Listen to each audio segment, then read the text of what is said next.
Welcome back to Flick Flash. Today I will show you a biography, comedy, drama film from 2011, titled The Intouchables. Spoilers ahead. Watch out and take care. One late night in Paris, Driss is driving his employer Philippe through the city. When waiting in traffic gets too boring, Driss breaks the speed limit and begins driving quite fast, dodging other cars and not caring about traffic signs. This causes the police to go after him, and Driss bets €100 that he can lose them, but after driving under a bridge, the cops catch up by ambushing them from both sides. Driss doesn't look too worried though, and this time, he bets €200 that he can get them an escort. The cops make him leave the car and he starts acting then, behaving offendedly and telling them Philippe can't move and he was taking him to the hospital. The officers find proof of this when they find the wheelchair in the truck and, when approaching Philippe, they see him convulsing, which is also an act. Seeing as it's an emergency, the cops forgive Driss for breaking the speed limit and offer themselves as escorts on his way to the hospital. To celebrate winning the bet, Driss plays a September by Earth, Wind and Fire, and when they arrive at their destination, he shares a smoke with Philippe as soon as the cops are gone. Driss promises he'll handle it and drives them away just before the hospital staff could find them. This friendship began many months ago. Philippe and his assistant Magalie are holding interviews to find a new caretaker for him, but it isn't going too well because all applicants have very standard or awkward answers to their interview questions. But they're suddenly surprised when Driss storms in, ignoring the fact it isn't his turn quite yet because he only wants some papers to be signed saying they won't hire him so he can get the unemployment benefits. He's blunt and a little rude, even hitting on Magalie, but Philippe finds him amusing and asks him to come back the next day for his signed papers. Driss goes back to his home in a humble neighborhood and tries to take a bath while all his little siblings bother him, only managing to get it done in time thanks to his sister Mina, who is a bit older than the others and more responsible. While waiting for their mom to arrive, he looks through the window and notices his brother Adama getting out of a suspicious car. When the boy enters the apartment, he just says he was at school and leaves again after grabbing his bag, causing Driss to be even more sure that he's up to something. In the evening, his mom arrives, and he gifts him a Faberge egg he stole and tells her he's been away on vacation when she asks. She isn't happy to see him though, because he disappeared for 6 months and never called, and now he's shown up out of nowhere as if her home was a hotel. As she's absolutely done with all his lies and she has other children she has to take care of, she kicks him out and tells him not to come back. Driss spends the night having a smoke and some snacks with some neighborhood friends. The next day, Driss goes back to Philippe's house for his papers, and he's received by the housekeeper, Yvonne, who shows him around the place and tells him about Philippe's daily routine. She also shows him the room he would get for himself with his very own bathroom. Driss can't help staring at the bathtub before he's dragged to see Philippe, who offers the signed sheet of paper but also a job opportunity. Driss accepts the 1-month trial, and Philippe tells him he bets he won't last 2 weeks. After bringing his things to his room, Driss is taught how to take care of Philippe. He must learn how to keep his legs stimulated, how to put him in the wheelchair, how to help him shower and change his clothes. Things get awkward when Driss discovers he must put on him some high stockings and even clean his butt after Philippe uses the bathroom, but no matter how much he complains and says he won't do those chores, he ends up accepting them as part of his job. Later in the evening, while he's enjoying a snack on the roof, he's interrupted by Philippe's daughter Elisa and her boyfriend Bastien, who are looking for a private place to make out, and he kicks them both out after refusing to share his beer. Driss quickly gets used to the daily routine with Philippe, even if at first he does make some mistakes he learns from, like handing the phone to Philippe instead of putting it on his ear or forgetting the baby monitor while having a bath.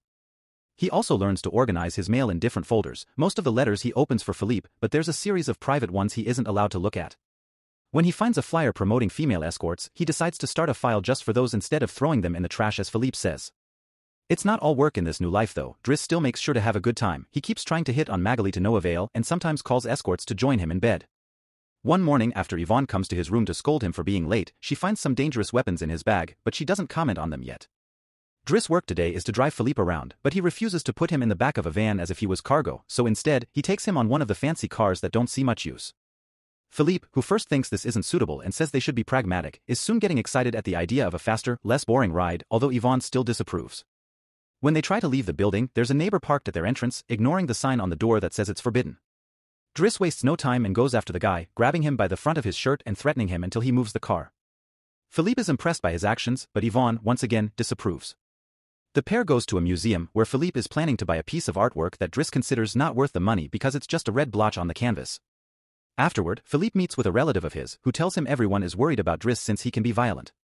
He's also discovered he has a criminal record, but Philippe doesn't care. He appreciates Driss because he doesn't pity him and doesn't mind joking around with him. After another failed attempt at hitting on Magalie, Driss has dinner with Yvonne in the kitchen while listening to Philippe dictate a letter to Magalie. Claiming it's a private conversation, Yvonne turns off the baby monitor and proceeds to explain what's going on. Philippe is pen pals with a woman called Eleanor. Those are the letters he didn't let Driss open. But he's never met Eleanor in person. Their relationship is purely epistolar. Speaking of love, Driss teases Yvonne for the looks the gardener gives her all the time before going to bed.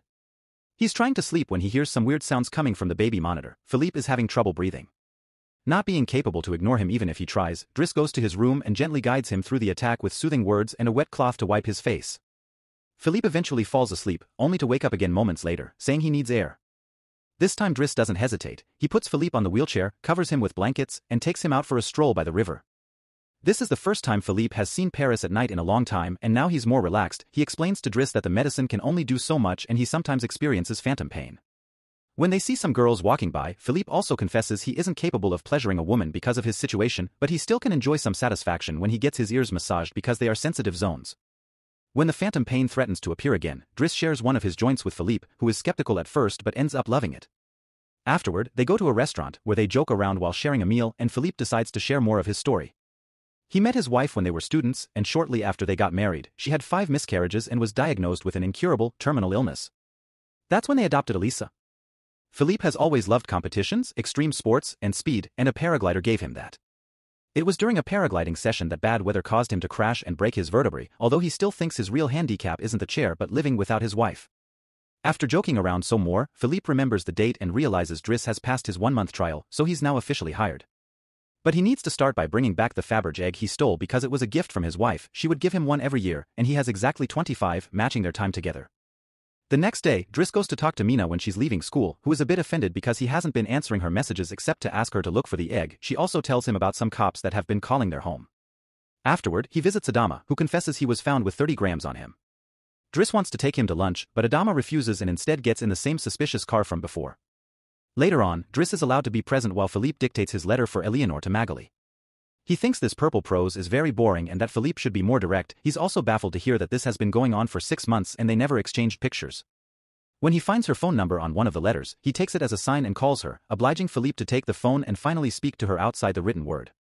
Their conversation goes so well, Philippe is now on the phone with her all the time, even right before he and Driss attend the opera, during which Driss laughs and makes fun of the costumes. The next day, Driss convinces Philippe to accept to exchange pictures with Eleanor and chooses one of him in the wheelchair.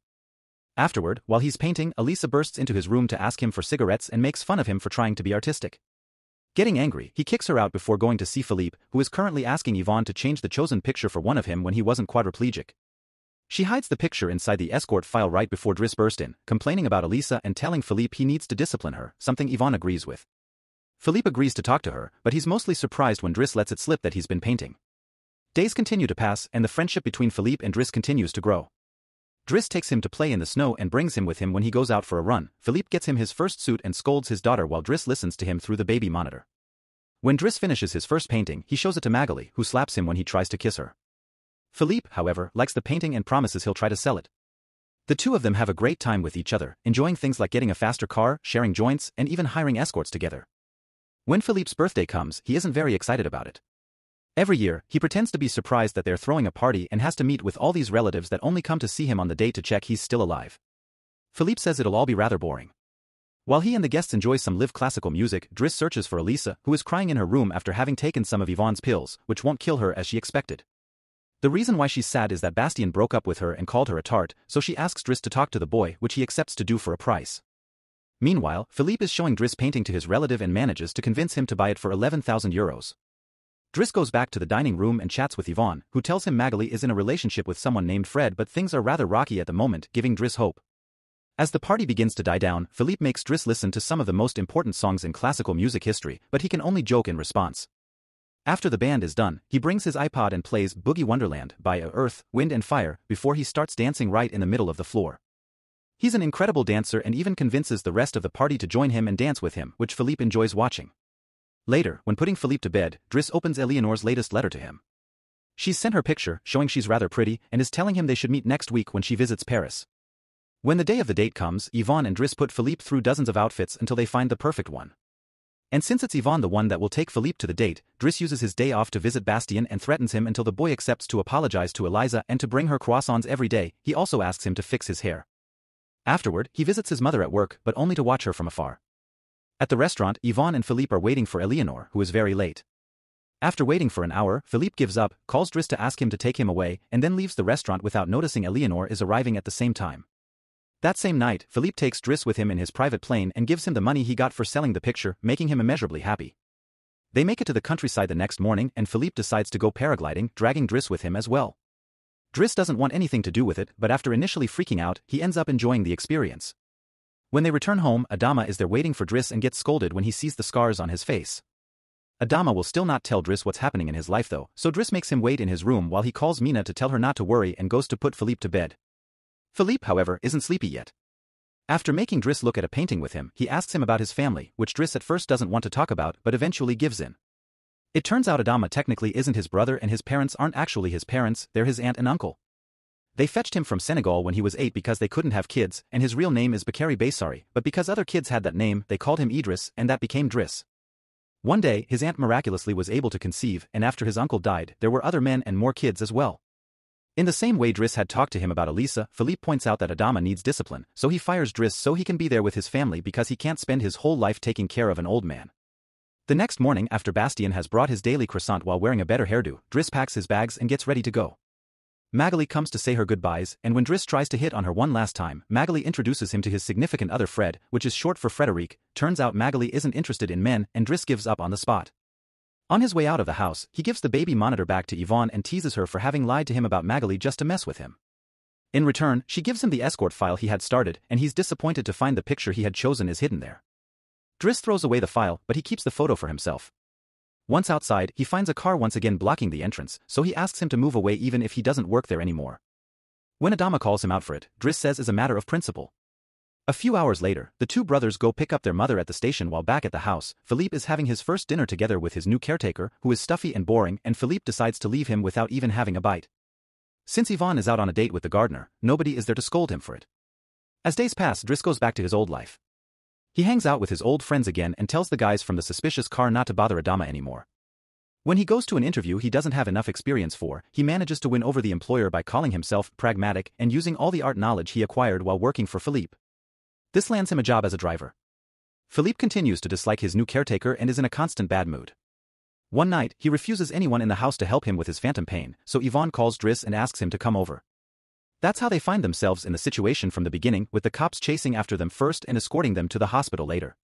After that little adventure, Driss drives Philippe to the coast and the sight of the sea helps Philippe calm down. Sometime later, Driss takes care of Philippe's overgrown beard before taking him to a restaurant for lunch, but he doesn't stay because someone else will be making Philippe company today. Driss wishes him luck and finally gives him back his egg before leaving, and Philippe starts worrying about being alone until he sees who his date is, Eleanor, who is delighted to see him and doesn't mind the chair at all. The real Count Philippe Pozo di Borgo now lives in Morocco. He has remarried and has 2 daughters. The real Driss, actually called Abdel Yasmin Selou, has his own firm and is also married with 3 children. The 2 men continue to be very close friends to this day.